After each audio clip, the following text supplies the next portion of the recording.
예, 여러분 안녕하세요. 오늘은 치과의료인력 9번째 시간입니다. 지난 시간에는 치과의사와 환자의 관계를 얘기했죠.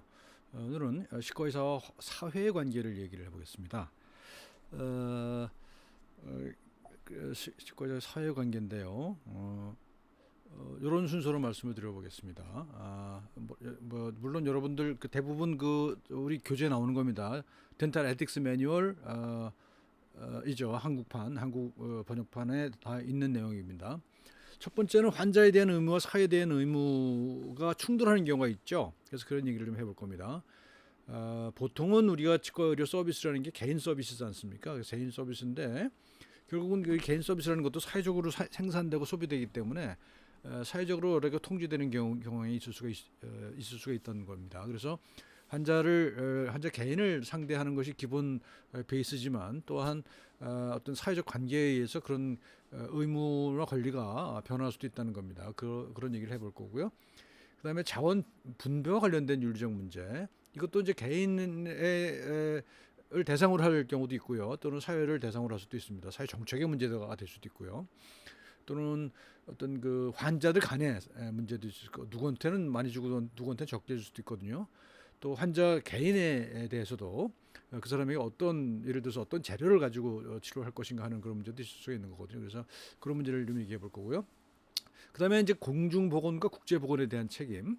우리가 대인 서비스지만 일반적으로는 그렇지만 분명히 어떤 공공 서비스에 관련된 문제가 있단 말입니다.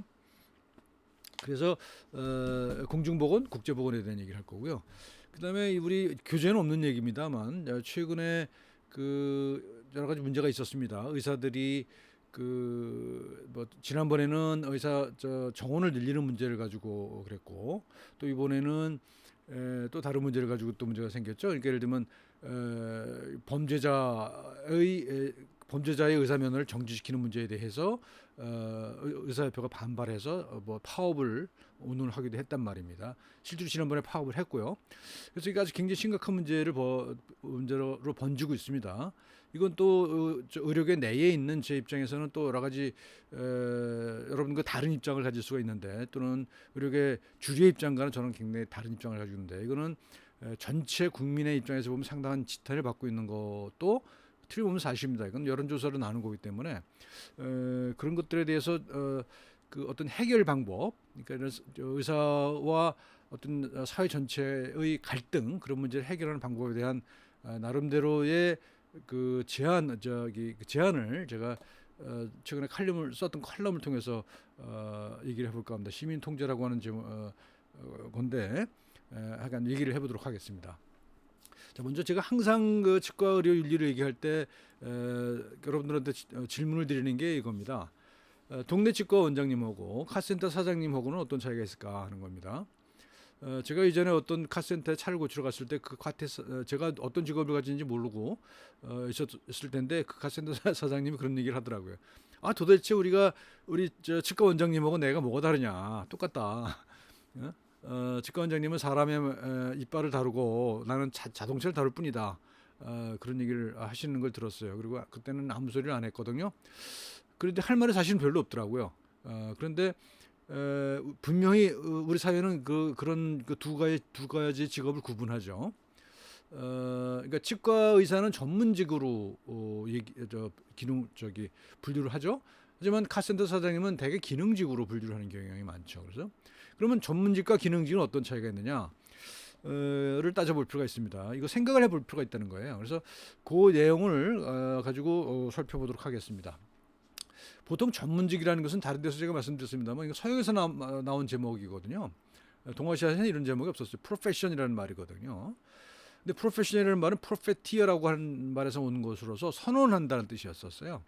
뭘 선언하느냐? 나는 나의 아주 전문적인 영역의 지식과 기술을 가지고 공익을 위해 쓰겠다.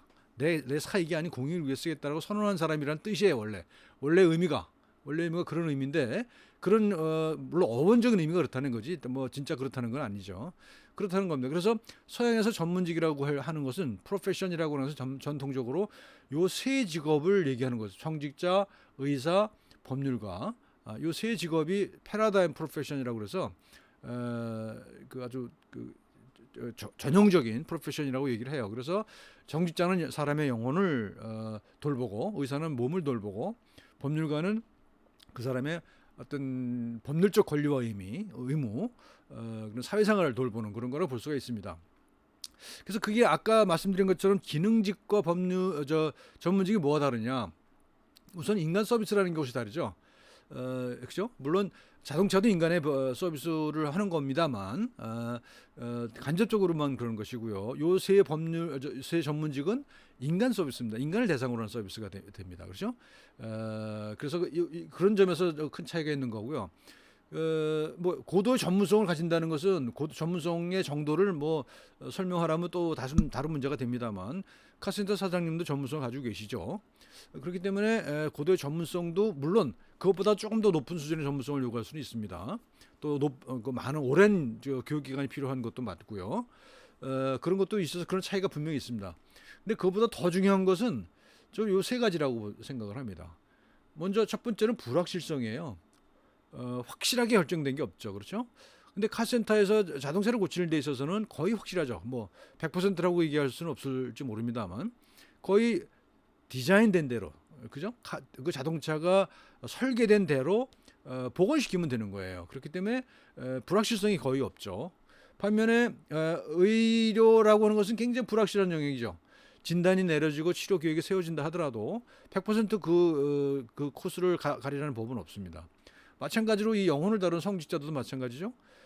영혼이 가는 길이 이미 정해져 있지는 않아요. 그래서 다양한 소위 기독교에서 얘기하는 목자들이 그 길을 인도하잖아요. 그래서 영혼을 다룬 사람도 그렇고, 법률가도 마찬가지. 법률도 재판이라는 걸 하지만 그 과정에서 뭐 수사 단계라든지 뭐 기소 단계라든지 이런 데서 여러 가지 기술이 들어가잖아요. 그리고 요즘에 특히 이제 그런 일들이 많이 벌어집니다만 선택적인 법 집행 이 많이 문제가 됩니다. 그래서 어쨌든 간에 불확실해요. 그러니까 내가 뭐 어떤 질병이 걸렸을 때도 그렇고요. 내가 어떤 그 법률적인 어떤 소송에 휘말릴 때 했을 때도 그렇고요. 내가 어떤 그 실존적인 문제를 겪고 있을 때도 마찬가지입니다. 그것은 명확한 해결책이 주어져 있지 않아요. 주어진 해결책이 있는 것이 아니죠. 그 중간에 상당히 불확실한 영역이 많이 있고요. 그다음에 애매해요. 그죠? 이거다 저거다 확실하게 나눌 수가 없어요. 그래서 애매성이라고 하는 측면이 있고, 앰비규어티죠. 이건 언서튼티고요. 이거 확률적인 문제고, 이거는 그 존재 그 자체가 그의 속성이라고 얘기할 수 있는 겁니다. 그다음에 또 한 가지는 도덕성입니다. 이런 인간 서비스이기 때문에 특별히 도덕성이 더 요구되는 것이죠. 그래서 뭐 성직자의 도덕성이 요구되는 건 물론 당연한 거겠죠. 그렇지만 또 문제가 있죠 지금. 그래서 많은 문제가 있습니다. 성직자의 뭐 성추행, 성폭행 문제, 의사들 문제도 있고요. 뭐 통계를 보면 의사 전문직 중에서도 의사들이 성 비위가 제일 많다고들 그러잖아요. 법률가도 마찬가지입니다. 법을 이용해서 이익을 취하는 그런 법률가도 많이 있습니다. 자기 이익을 취하는 그런 법률가도 많이 있습니다. 그렇다면 이 전문직이라는 게 과연 믿을만한 거냐 하는 생각을 가지게 되죠. 그래서 얼마 전까지만 하더라도 프로페셔널리즘, 전문직주의, 전문가주의, 프로페셔널리즘이 요런 그 직업군에 있어서 어떤 윤리적인 직업 윤리의 표준이 된다라고 하는 그런 주장을 해왔어요. 저도 그랬고요. 근데 최근 들어서는 벌써부터 그런 틀은 이제는 더 이상 통하지 않느냐 하는 의문이 시작되는 겁니다.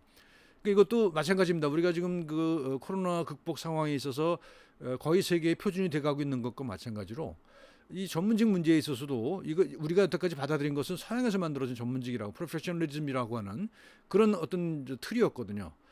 직업을 이해하는 또는 직업의 윤리를 이해하는 그런 틀이었는데 이제 점차 무너지고 있다는 말입니다. 그리고 이것은 어떤 국제적인 표준이 아직도 나오지 않은 상태라고 저는 생각을 해요. 그래서 지금까지 프로페셔널리즘이라는 것은 국제적인 표준이었어요. 서양에서 만들어진 거였어요. 그래서 우리가 받아들여서 우리한테 적용해서 썼어요. 근데 지금 여러 가지 문제를 인해서 이것이 더 이상 표준이 되기 어렵지 않냐라는 문제가 지적되고 있고, 그것을 우리가 지금 이제 새로운 표준을 만들어 나가야 되는 것이다 라는 그런 생각을 합니다. 아주 여러 그 부분에서 우리는 그 패스트 팔로워였잖아요. 근데 지금은 그 트렌드 메이커가 돼가고 있다는 거죠. 이 전문직도 마찬가지라고 저는 생각해요. 그래서 지금은 좀 혼란스러운 상태이죠. 아직은 정착을 하지 못했기 때문에 혼란스러운 상태이지만 곧 우리의 표준을 만들어낼 수 있을 것이라 저는 생각합니다. 그래서 여러분들이 윤리를 공부하는 이유 중에 하나입니다. 그래서 윤리를 공부해서 무슨 내 욕망을 억누르는 게 윤리가 아니라고 제가 여러 번 말씀드렸잖아요. 어떤 합리적인 해결책을 찾아 나가는 게 윤리라는 거죠. 그리고 거기서는 이타적인 것만 요구하지는 않아요. 나의 이익을 손상시켜 가면서 이타적인 서비스만을 요구하면은 이런 직업이라는 게 유지될 수가 없잖아요. 그러니까 어떤 합리적인 타협, 절충이 필요하다는 거죠. 근데 그 절충을 하는 과정에서 이런 그 새로운 윤리적인 틀이 만들어질 수 있을 것이다. 그동안에는 서양에서 만들어진 것을 받아들일 수 없다. 뭐 이렇게 얘기할 수 있을 것 같습니다. 그래서 저는 전문직의 몰락이라는 용어를 써봤어요. 누구도 쓴 적이 없는 겁니다. 그래서 아마 2000년대 초반에 이런 논의가 좀 있었어요. 사회학에서 프로페셔널리즘 관련된 논의가 있었는데 다시 태어난 전문직이라고 하는 프라이드슨이라고 지난번에 제가 말씀드렸는데 모르겠는데 그런 사회학자가 있었거든요. 그래서 전문직에 관련된 그런 여러 가지 문제를 지적하면서 그렇지만 그럼에도 불구하고 전문직이 역시 그 전문직밖에 없다. 전문직이라고 하는 틀밖에 없다라고 하는 얘기를 그때 했었거든요. 근데 지금 이미 거의 한 20년 지난 지금은 이렇게 빨리 이제 변하죠, 세상이. 20년 지난 지금은 과연 그럴까 하는 의문이 들기 시작한다는 거죠. 이제 그게 아까도 잠깐 말씀드렸습니다만 원래 전문직이라고 그러면 공익을 수호하는 것을 모토로 했거든요. 그래서 공익을 수호해서 이타적 서비스를 제공하기 때문에 그리고 그들에게 아주 고도의 전문성을 가지기 때문에 그들의 직업 영역에 대해서는 자율권을 부여한다라고 하는 것이 그 틀이었어요. 일종의 계약이죠. 사회적 계약인 거죠. 그래서 그런 공익 수호를 한다는 전제하에서 이런 전문직이라고 하는 말이 만들어졌는데 지금은 그 전문직들에 대한 신뢰가 많이 무너지고 있잖아요. 그래서 그 무너지고 있는 거 와중에 있는 것이라고 저는 생각을 해요. 그래서 이 전문 영역에 독점적 권력이 되고 있는 것 같아요. 그래서 뭐 법률도 그렇고 그다음에 종교도 그렇고 의료도 그렇고 어떤 독점적 권력으로 변하고 있는 것 아닌가 그런 생각을 해서 이것에 대한 새로운 논의를 해야 되겠다 그런 겁니다. 그래서 뭐 대표적인 게 방역을 방해하는 종교 집단들이 방역에 방해됐던 사례가 많이 있었잖아요. 이거 공익을 수호하는 게 아니죠. 근데 이제 왜 그랬냐? 뭐 자기 어떤 종교적인 뭐 권력 그건지 뭔지 모르겠어요. 저는 어쨌든 권력인지 뭔지 모르겠지만 어쨌든 간에 그 어떤 기득권이랄까 그런 기득 가지고 있는 권위랄까 뭐 그런 것도 지키기 위한 것 아니었겠는가 그런 생각을 하고요. 근데 법률에서도 많은 문제가 되죠. 선택적인 법 집행, 뭐 검찰의 기소 편의주의 또는 뭐 판사의 어떤 자의적인 판단 이런 것들이 있을 수 있고요. 또 무슨 뭐 예를 들면 법조계 저기 뿌리 잎이 남아 있는 전관 예우 문제 이런 것들은 사실은 선택적인 선택적으로 법을 집행하는 거지 않습니까? 그래서 그런 문제가 그 뭐 많이 알려져 있지는 않지만 또 뭐 그들이 또 언론을 또 통해서 어떤 이런저런 뭐 언론 그 플레이를 하는 것이기 때문이기도 하겠습니다. 뭐 어쨌든 그렇고요. 그다음에 의료에서는 공공의료 문제가 또 있죠. 뭐 지난번 의사 정원 증정을 늘린다고 했을 때 문제가 됐고 또 요번에는 뭐 뭐예요 그 의사들 뭐 면허에 관련해서 뭐 저기 뭐 중재를 저지른 사람에게 면허를 정지한다는 것에 대해서도 아주 강력하게 저항하는 그런 모습을 보면은 일반 국민들이 어떻게 보겠느냐 하는 겁니다. 뭐 저도 마찬가지입니다. 저는 이제 의료계 내에 있는 사람입니다만 내부에서 당연하게 비판할 수가 있어야 되는데 또 한 가지 문제는 뭐냐면 이런 내부 비판에 대해서 굉장히 어떤 적대적이라는 거죠. 그래서 저도 지난번 의사 파업 때나 언제 때나 계속 그 공공의료 그 의사들의 저기 입장에 대해서 비판적인 이야기를 계속 해왔고 또 지금 현재도 이 의료계 내부에서 굉장히 욕을 많이 먹고 있는 게 사실입니다. 그래서 여러분들이 제가 이런 얘기하는 것에 대해서 여러분들도 비판할 수 있습니다. 당연히 비판할 수 있어요. 하지만 여러분들이 비판한다고 해서 내가 이런 얘기를 하지 말아야 되는 이유는 또 없죠.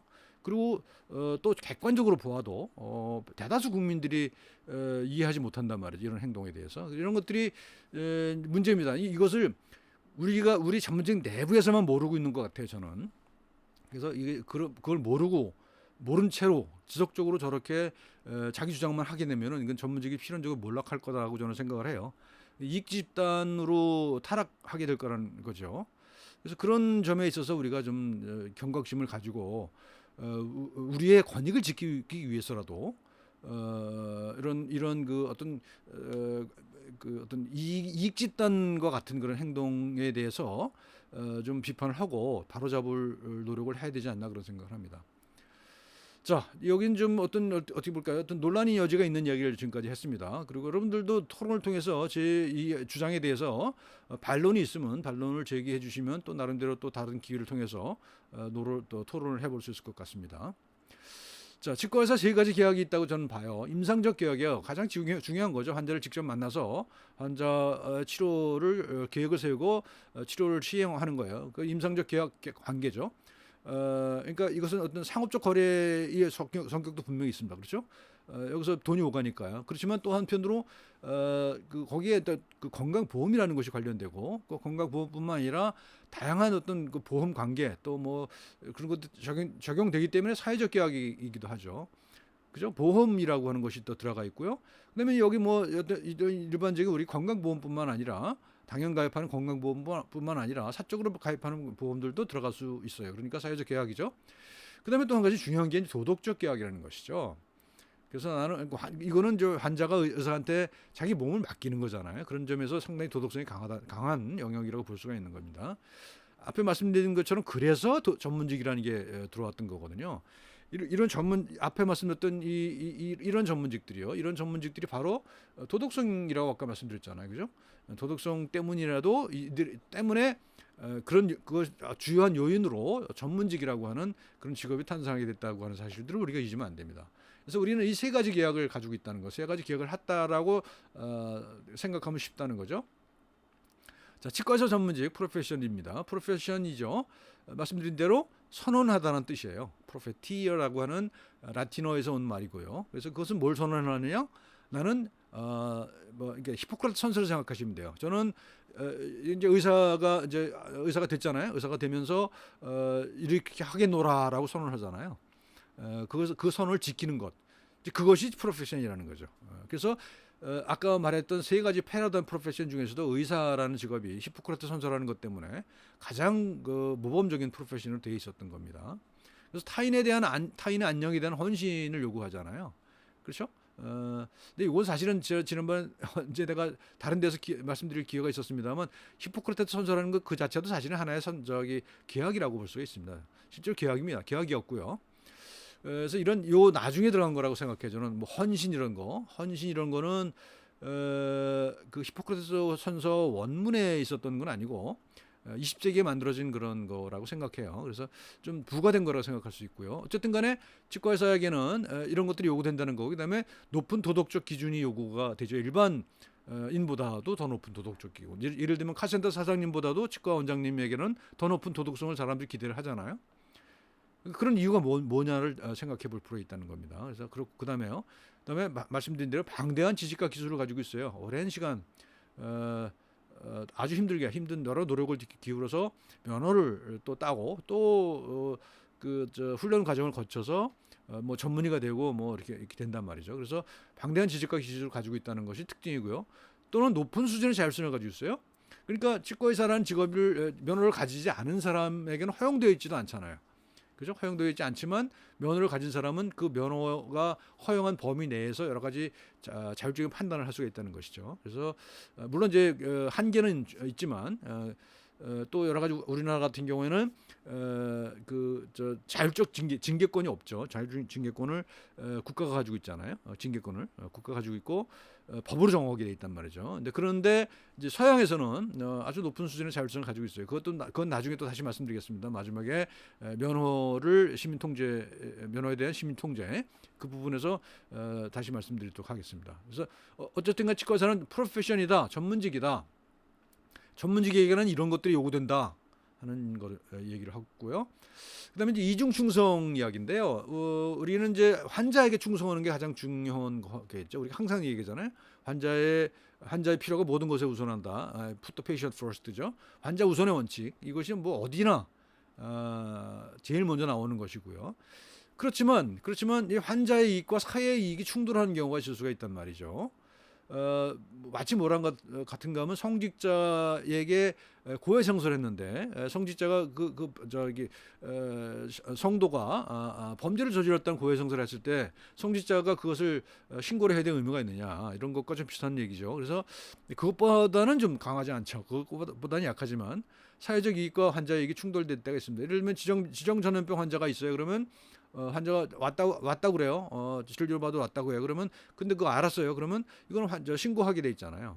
왜냐하면 공익을 위해서 해야 되는 겁니다. 근데 이거 신고하는 것이 환자가 좋아할 일 없겠죠. 그러니까 환자의 이익에 반하는 것일 수가 있단 말입니다. 그럼에도 불구하고 이걸 신고하도록 법으로 정해져 있다는 것이죠.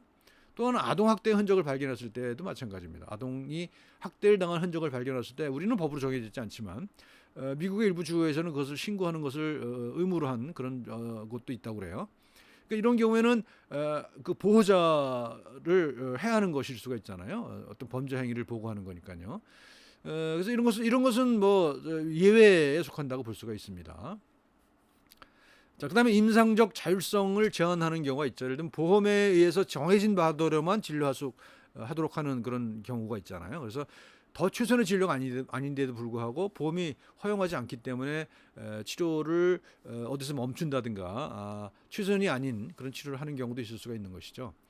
그래서 이런 경우에는 어떻게 해야 되느냐라는 거예요. 이중 충성인데 그렇다고 해서 사회적인 그 규범을 어길 수는 없는 거잖아요. 어기긴 어렵잖아요. 어길 수도 물론 있지만 어기긴 참 어려운 거란 말입니다. 그럴 때 어떻게 해야 되느냐?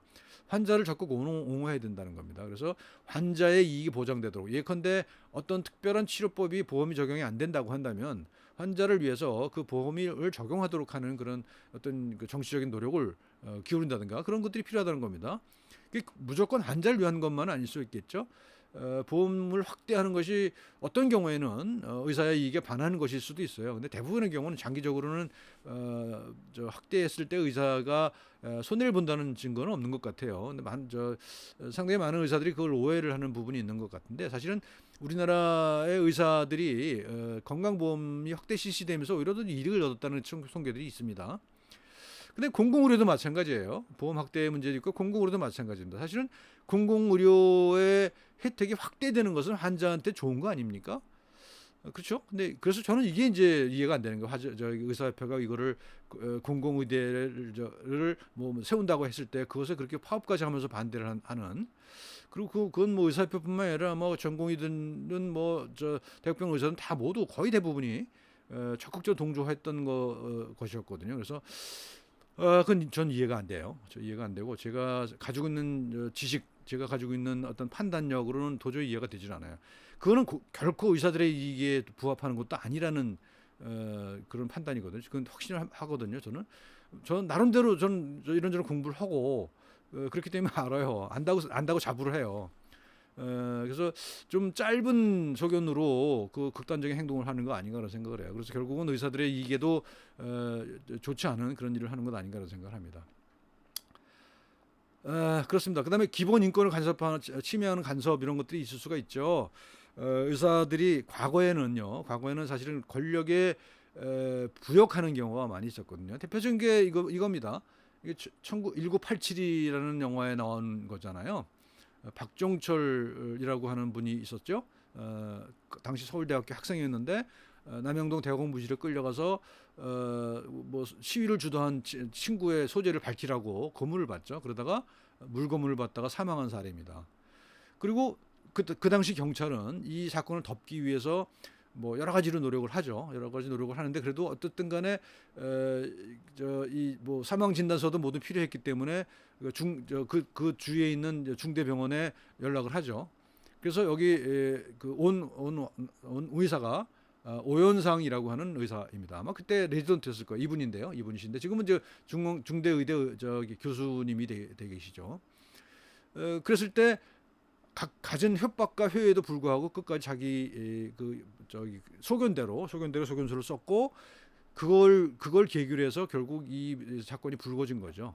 이 사건이 불거져서 이제 여론화가 됨으로 해서 여러분들이 잘 아는 소위 말하는 6월 항쟁이 일어났죠.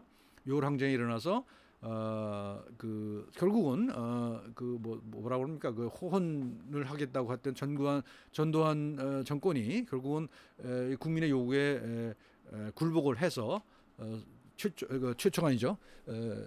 그 직선제 대통령 선거를 쟁취해내게 된 겁니다. 그러니까 어쨌든 간에 이런 이 용기 있는 의사 오윤상 선생님이라고 하는 분이 아니었다면 이 사태가 어떻게 흘러갔을지 모르는 거거든요. 그러니까 이게 이제 우리가 의사에게 일반적으로 요구되는 그런 윤리적인 행위입니다.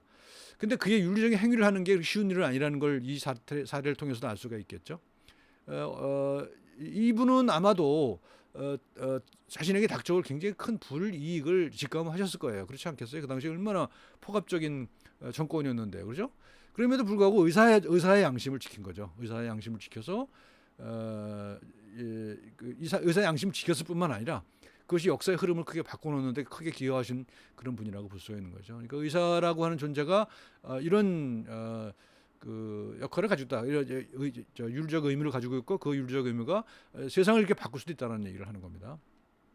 자, 환자와 사회 간의 어떤 이익이 충돌할 때 얘기를 했고요. 다음은 의사와 환자의 이익이 충돌할 경우를 얘기해 보십시다.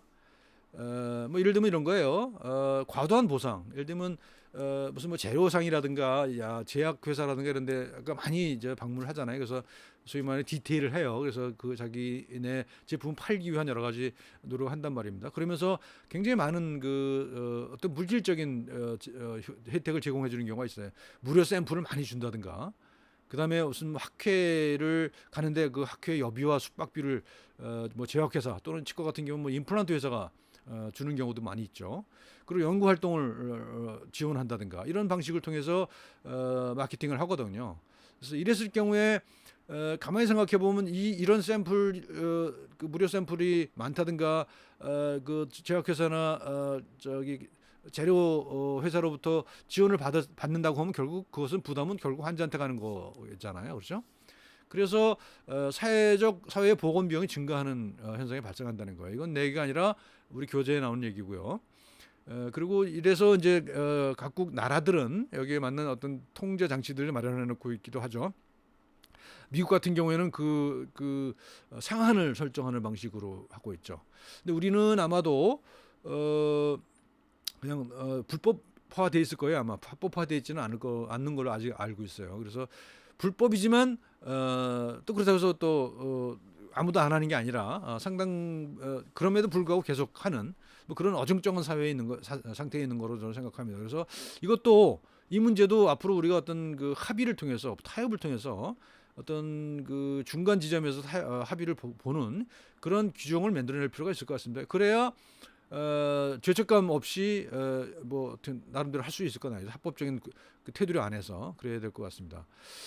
그 다음에 가장 심각한 문제가 이 과잉 진료라고 저는 봅니다. 우리 그 치과 의료 윤리에 있어서 지금 현재 가장 심각한 문제는 과잉 진료 아닌가 생각을 해요. 많이 여러 번 문제가 됐었고요. 계속 지속적으로 지금 문제가 되고 있는 이슈죠. 그래서 이것도 우리가 내부에서 풀기 시작해야 된다고 저는 봐요. 그래서 치과에서 내부에서 이거 논의가 돼야 되지 밖에서부터 막 지적을 해서 뭐 피동적으로 수동적으로 갔을 경우에는 우리한테 훨씬 더 손해라는 거죠. 그래서 자율 규제를 요구할 게 아니라 우리 스스로 자율 규제는 이런 걸 규제하는 게 자율 규제라고 저는 생각을 해요. 우리가 누군가를 뭐 징계할 수 있는 법적 권한을 가지는 게 아니라 내부적으로 우리는 이런 과잉 진료 문제를 해결해 나가는 그래서 줄여서 실제로 환자의 그 신뢰를 확보하는 그런 것들이 필요하다고 생각합니다. 지난번에 말씀드렸다시피 영국 치과의사협회의 모토가 뭐라고 그랬습니까? 환자와 사회가 치과의사와 나에게 대해 가지는 신뢰가 정당하다는 것을 끊임없이 증명하라는 거잖아요. 그 신뢰를 증명하기 위한 중요한 포인트가 이 과잉 진료를 하지 않는 거라고 저는 생각을 합니다.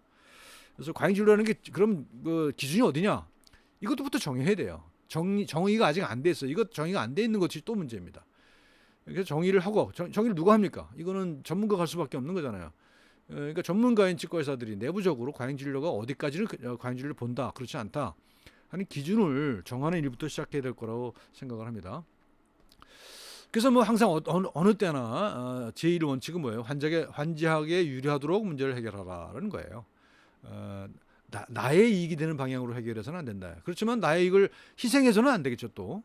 그러니까 아주 어떤 그 줄다리기가 필요한 거예요. 팽팽한 줄다리기가 필요한 겁니다. 이게 윤리라는 것, 도덕이라는 것은 무조건적인 자기 희생이 아닙니다. 절대로 그럴 수는 없습니다. 그러면 살 수가 없는데요, 그죠?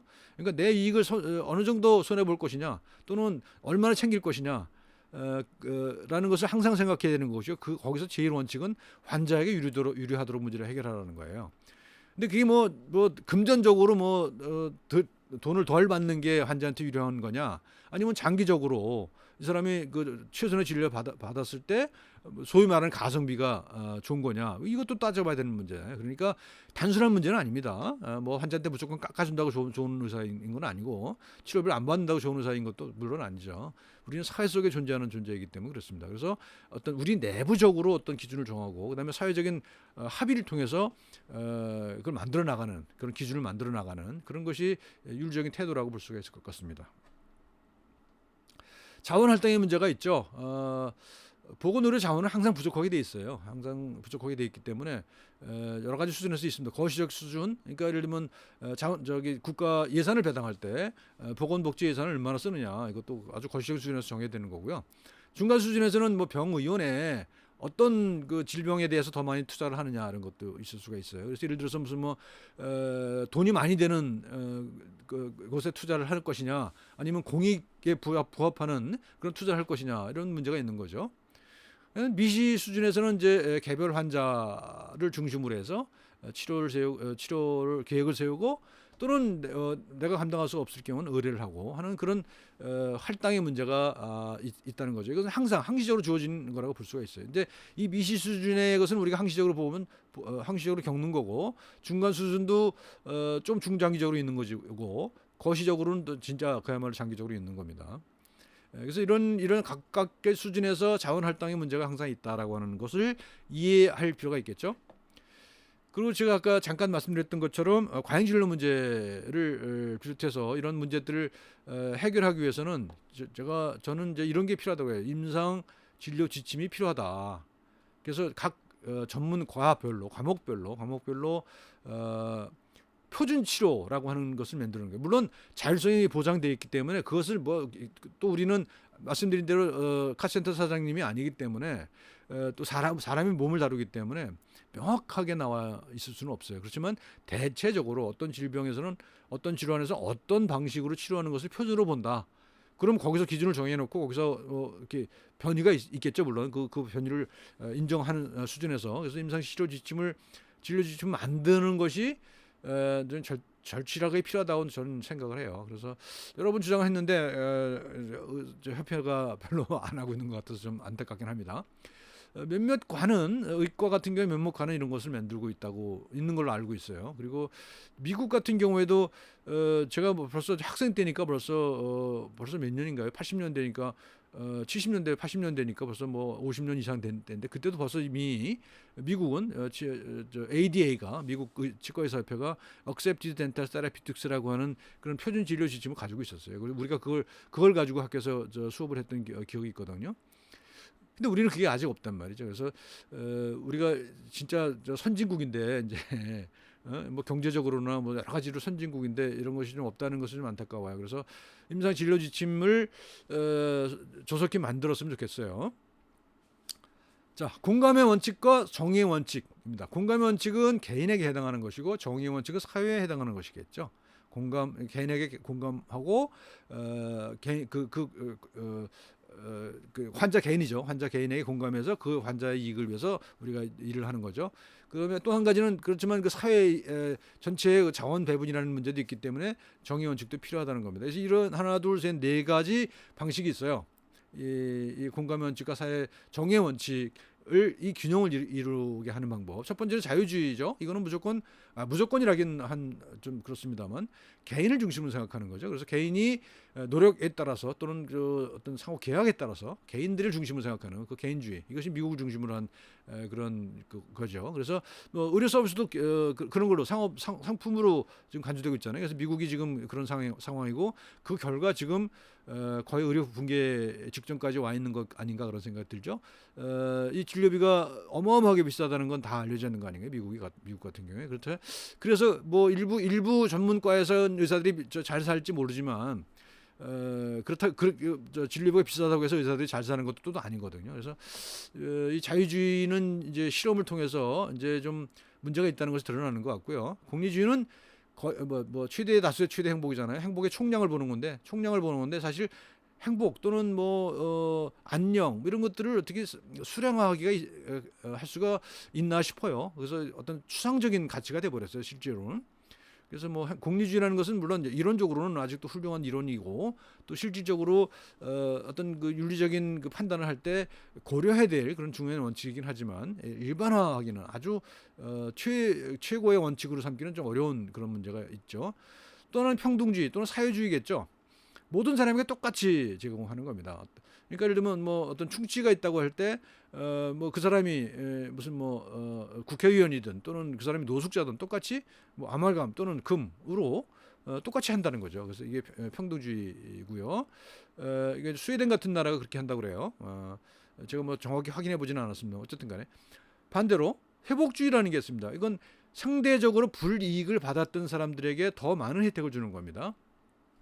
그래서 예를 들면 이제 남아공 같은 경우에 아파르테이트에서 흑인들이 아주 오랜 시간 동안 불평등하게 어떤 그 불공정한 대우를 받았잖아요. 그러니까 상대적으로 그 불공정을 해소하기 위해서는 백인들보다 훨씬 더 유리한 위치를 만들어줘야 된다는 거죠. 그래서 회복주의라고 하는 거죠. 그래서 그들에게 더 많은 권리를 주는 그런 거가 있습니다. 지금은 트럼프 이후에 거의 사라졌습니다만 미국의 대학 입학 제도에 있어서 어퍼머티브 액션이라는 게 있었다고 그래요. 그럼 그건 뭐냐면 소수민족을 우대하는 정책이죠. 그래서 보통 입학 자격을 판정할 때도 소수민족에게 조금 더 유리한 지위를 부여하는 그런 것이 이 어퍼머티브 액션입니다. 그래서 이런 그 방식에 의해서 자원 분배를 한다 하는 겁니다. 자, 공중보건과 국제보건 에 대해서도 우리가 치과의사가 윤리적 책임을 가진다는 거예요. 그래서 그 공중보건과 국제보건에 기여하기 위해서는 건강 결정 요인이 사회적인 것도 있고 환경적인 것도 있잖아요. 그래서 그런 것들에 대한 요인에 대한 그 지식을 가질 필요가 있겠죠. 이제 보통 치과 같은 경우는 예방치과가 되겠네요. 그렇죠? 예방치과 영역에 여기 해당되겠습니다. 그다음에 비윤리적 행동을 하지 않고도 지원을 받을 수 있는 수단을 강구해야 된단 말입니다. 예를 들어서 환자가 자기 보험증이 아닌 걸 가지고 와서 요즘에는 뭐 전산이 확신돼서 그게 쉽지 않습니다만 남의 보험증 가져와서 보험을 해달라고 그런다고 할 때 이걸 어떻게 하면 좋겠냐는 거예요. 환자의 이익을 위해서는 해주는 게 좋겠지만 이건 또 공익을 위해서는 해서는 안 되는 거잖아요. 그래서 그런 행동을 하지 않고도 지원을 받을 수 있도록 일컨대 모든 사람에게 그 보험증을 발급해서 모든 사람이 똑같은 보험 혜택을 받을 수 있도록 이렇게 어떤 사회적인 활동을 벌인다든가 하는 것이 가능하겠죠. 실제로 이건 이미 우리가 달성한 거 아니에요. 우리가 이미 전 국민 의료보험을 가지고 있는 나라이기 때문에 그렇습니다. 이제 이 책은 뭐 다른 그 일반적인 개발 도상국을 대상으로 한 것이기도 하기 때문에 그렇습니다. 그다음에 빈곤으로 인한 구강 건강에 문제가 있습니다. 그렇죠. 그 건강 결정 요인 중에서 아주 가장 큰 요인이 빈곤이라고 그래요. 빈곤 중에서 상대적 빈곤이라고 그래요. 그러니까 모든 사람이 똑같이 가난하면은 뭐 그런 차이가 별로 나질 않는데 어떤 사람은 엄청 돈이 많고 어떤 사람은 엄청나게 가난할 경우에 그 부자에게도 좋지 않은 영향을 미친다는 그런 통계적 자료가 있습니다. 그래서 빈곤으로 인한 구강 건강 문제에 대해서도 우리가 알아야 되겠죠. 뭐 우리나라 같은 경우는 아마 대개 무슨 뭐 음식과 관련된 그런 행동일 거예요. 그다음에 구강 위생 행동에 관련된 행동, 뭐 예방 교육에 관련된 거 이런 것들을 이제 이것도 윤리적인 것에 포함될 수 있다는 겁니다. 그래서 빈부격차를 해소할 수 있는 정책을 개발해야겠다. 이제 이런 정도의 이야기입니다. 마지막입니다. 전문직 면허의 시민 통제라고 하는 제목의 제가 일전에 어떤 신문에 썼던 칼럼을 제가 플라트에 올려놨습니다. 그래서 저는 이건 따로 제가 말씀드리지는 않겠고요. 여러분들이 이걸 읽고 이 칼럼을 읽고 좀 코멘트를 해주면 좋겠어요. 거기서 뭐 이렇다 저렇다 뭐 동의한다, 동의하지 않는다, 또는 그 이유 어째서 그런지 그 이유를 좀 달아서 토론을 해줬으면 좋겠습니다. 요것은 강의 대신 이 칼럼을 읽는 것으로 대신하도록 하겠습니다. 자, 여기까지 하겠습니다. 고맙습니다.